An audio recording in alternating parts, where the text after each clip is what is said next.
Hi friends, welcome to Mannar சமையல்.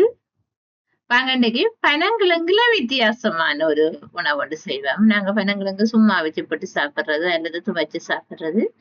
பனங்கிழங்குல அல்வான்னு செய்து பார்ப்போம். அல்வா நல்ல டேஸ்டா இருந்தது. நான் செய்யக்க நீங்களும் ஒருக்கா செய்து சாப்பிட்டு பாருங்க.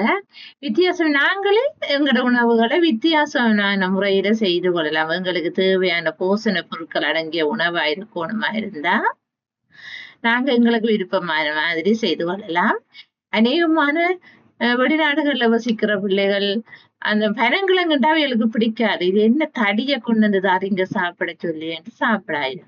இதையே நீங்க ஒரு அலுவா பதத்துல செய்யறதா இருந்தா பாருங்க, நல்ல டேஸ்டா செய்யலாம். இதுக்கு நான் ஒரு 2-3 பனங்கிழங்கும் பாதி தேங்காயும் திருவி எடுத்திருக்கிறேன். 2ஐயும் அரைச்சு கொள்ளுவோம். அடுத்தது இதுக்கு தேவையான அளவுக்கு உங்களுக்கு சுவைக்கு ஏற்ற அளவு சீனியும் 2 மேசக்கரண்டி மாஜரின் பயன்படுத்துங்க. உங்கள்ட்ட மாஜரின் இல்லையென்றா நெய் பயன்படுத்துங்க. நெய் தான் இன்னும் நல்லா இருக்கும். நான் என்னோட நெய் இல்ல என்றதால மாஜரின் பயன்படுத்துறேன். படிவா அப்படியே அடிச்சுட்டு வாங்க. அப்படியே அடிச்சுட்டு வரீங்க. பனங்கிழங்கும் அடிபட்டு இருக்கும். இப்படி அடிபட்டு வடிச்சு எடுத்துடுங்க. அடிபடாம இருந்திருந்தா இன்னொருக்கா திருப்பி இதை நீங்க அரைச்சிடுங்க. ஏன்னா தேங்காயில நாங்க ஒருக்க அரைச்சு முடிய பால் இருக்கும். அநியாயமா போயிட்டு வந்து தேங்காய் பால் 2ஆம் தரமும் அரைச்சு எடுத்துடுங்க. பனங்கிழங்கு ஒடியல் இப்படி உங்களுக்கு செய்யணும்ன்ற ஆசை இதுக்கு. பனங்கிழங்கு இல்லையா ஒடியல் மாவில பச்சை ஒடியல் இல்ல, புழுக்கொடியல் என்று சொல்றது நாங்க அவிச்ச ஒடியல். அந்த ஒடியல் மாவிலையும் நீங்க என்ன செய்யலாம், இதை செய்து கொள்ளலாம். பாருங்க, அப்படியே பால் மாதிரி தேங்காய் பாலும் இதுவும் சேர்ந்திருக்கு.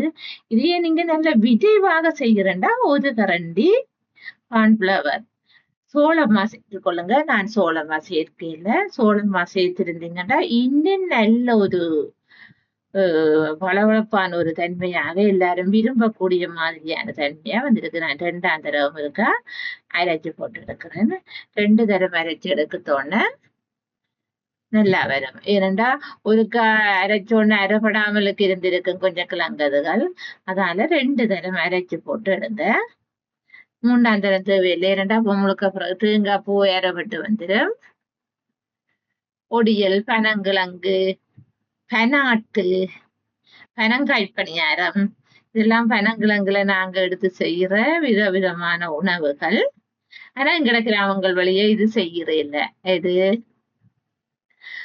பனங்கிழங்கு அலுவா. நான் ஏற்கனவே என்னோட சேனல்ல பனங்காயில எடுத்து அலுவா செஞ்சிருக்கிறேன். பனங்காய் அலுவா நீங்க ஒருக்கா போய் பாருங்க. பழத்துல பனங்களியில அலுவா செய்திருக்கிறேன். அதுக்கு நல்லா வந்தது.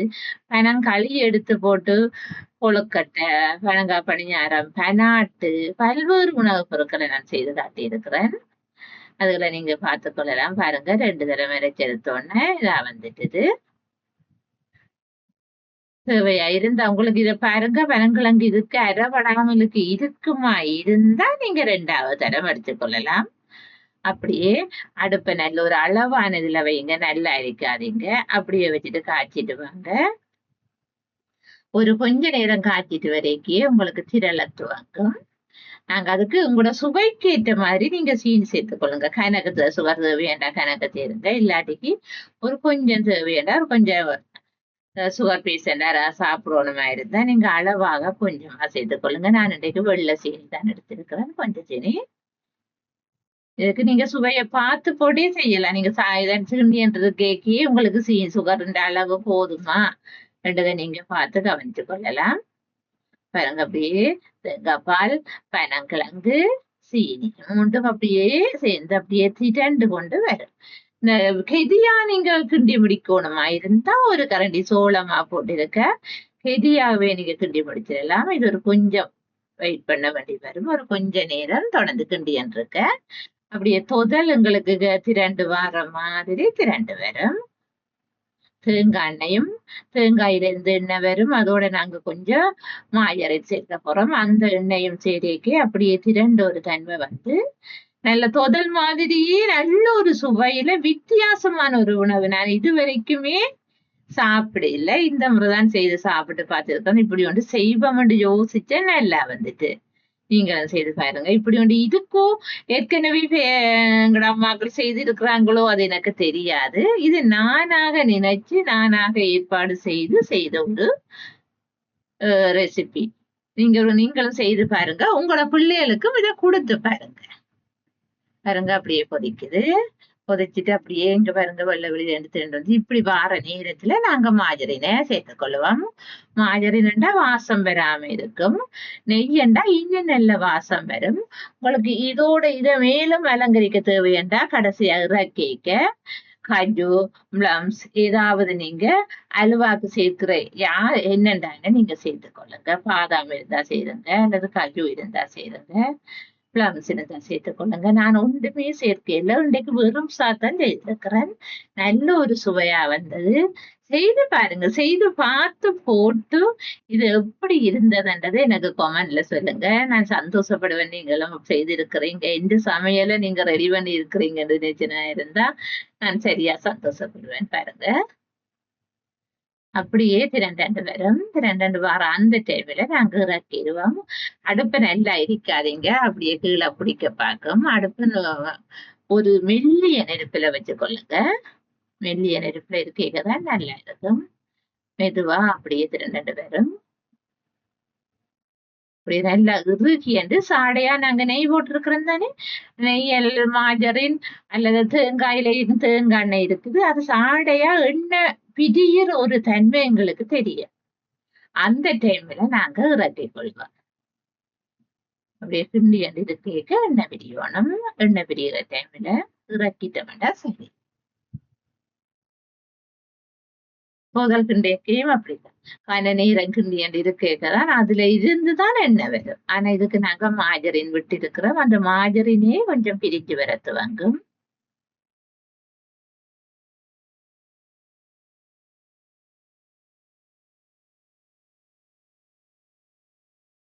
இதுல எனக்கு ஒரு 10 துண்டு அல்வா கிடைச்சது. நீங்க இன்னும் கொஞ்சம் கூட எடுத்து செய்திருந்தீங்கன்னா நிறைய பேருக்கு கொடுக்கலாம். பாருங்க சாடையா எண்ணெய் வார மாதிரி ஒரு பளபளப்பு தன்மை தெரியுது. எண்ணெய் கொஞ்சம் பிரிய துவங்குது. அந்த கலவை இறுக அதுல இருக்கிற எண்ணெய் என்ன செய்யும், வெளியில வர பார்க்கும். உங்களுக்கு எண்ணெய் வராம இருக்குமா இருந்தா சிறிதளவு எண்ணெய் தேய்க்கிறண்டி மாஜரினை நீங்க வேணுமெண்டா சேர்த்துக் கொள்ளலாம். நாங்க அடப்ப பாருங்க சரியான சிம்ல தான் விட்டுருக்கிறேன். கணக்க விட்டுருந்தா அப்படி இந்த ஒற்ற தன்மை இருக்குத்தானே, அதால அது அடிப்பிடிக்க பார்க்கும். நான்ஸ்டிக் பாத்திரம் எடுத்திருந்தீங்கன்னா இன்னும் என்ன பாருங்க அப்படியே திரண்டு வருது. திரண்டு எண்ணெய் பிடிஞ்சு வர இந்த டைம்ல நாங்க இறக்க வேண்டி வரும். இறக்கிட்டு இன்னொரு ரே ஒன்றுல நாங்க எண்ணெய் பூசி வச்சிருப்போம். ஏற்கனவே எண்ணெய் பூசி வச்சிருக்கணும். அதுக்க பொட்டிட்டு அற விடுவோம். நல்லா திரண்டு வந்துட்டு அப்படியே குழஞ்ச மாதிரி வந்திருக்காங்க பாருங்க.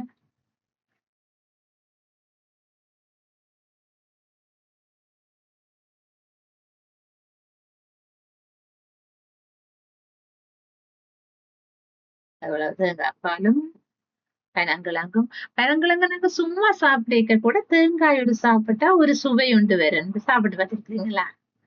அந்த சுவையை அனுபவிச்சாக்கள் கமெண்ட் பண்ணி கொள்ளுங்க, லைக் பண்ணி கொள்ளுங்க. அந்த சுவை உங்களுக்கு தெரிஞ்சு இருந்தா இது ஒன்று கருப்பா விழுந்துட்டு அந்த சுவை உங்களுக்கு தெரிஞ்சு இருக்குமா இருந்தா அத அனுபவிக்கிறதே ஒரு தனி ஒரு சுகம். அல்லது ஒடியலும் தேங்காய் சொட்டை எடுத்து போட்டு அதோடு சேர்த்து சாப்பிட்டு பாருங்க. இப்படி நல்லா திரண்டு வர்ற மாதிரி எடுத்துக்கொள்ளணும். இந்த நேரம் நீங்க காஜு பிளம்ஸ் ஏதாவது பொரிச்சு வச்சிருந்தா இதோட சேர்த்து கிளறி கொள்ளலாம். சரி, ஓகே, நல்ல பதமா வந்துட்டு நான் வைக்க போறேன். பாருங்க ஏற்கனவே நெய்யோ எண்ணெயோ தடவி ஒரு ரே ஒன்றுல வச்சுக்கொள்ளுங்க. நான் ஒரு சின்ன குட்டி ரே தான் எடுத்து வச்சிருக்கிறேன். கொஞ்சமா செய்ததால எனக்கு சின்ன ரே ஒன்று போதும். நீங்க கணக்க செய்திருந்தா நல்ல பெரிய ரேயா எடுத்துக்கொள்ளுங்க.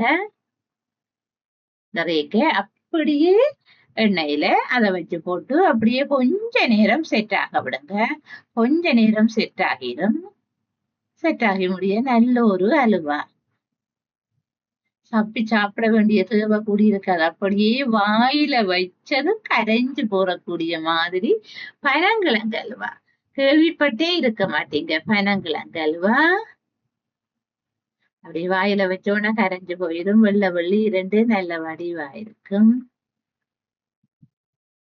இதுக்கு தேவைன்னா நீங்க கலர் போட்டுக்கலாம். கலர் போட்டிருந்தா கூட என்ன நல்லா வந்திருக்கும். நான் கலரும் பாவிக்கல. நான் வேறு ஒரு பொருட்களுமே பாவிக்கல. இயற்கையா இந்த 4 பொருட்களையும் வச்சுதான் நான் செய்திருக்கிறேன். அலங்கரிப்புக்கோ மேலும் சுவையூட்டவோ அல்லது ஒரு வாசனை திரவியங்களோ எதையுமே நான் பயன்படுத்தல. கொஞ்சம் ஏலக்காய் போட்டிருந்தா கூடி வாசம் வரும். வாசம் வரைக்கும் எங்களுக்கு அந்த பனங்கிழங்கட வாசம் இல்லாம போயிரும்ன்றதால நான் அதை எல்லாத்தையுமே தவிர்த்து தனியா பனங்கிழங்கு வாசத்தோடையே இதை நான் செய்திருக்கிறேன். பனங்கிழங்கு மனம் பனங்கிழங்குட சுவையோடையே இது இருக்கும். பாருங்க, நல்ல அழகான வாயில வச்சதும் கரையக்கூடிய அல்வா ரெடி. Thank you friend.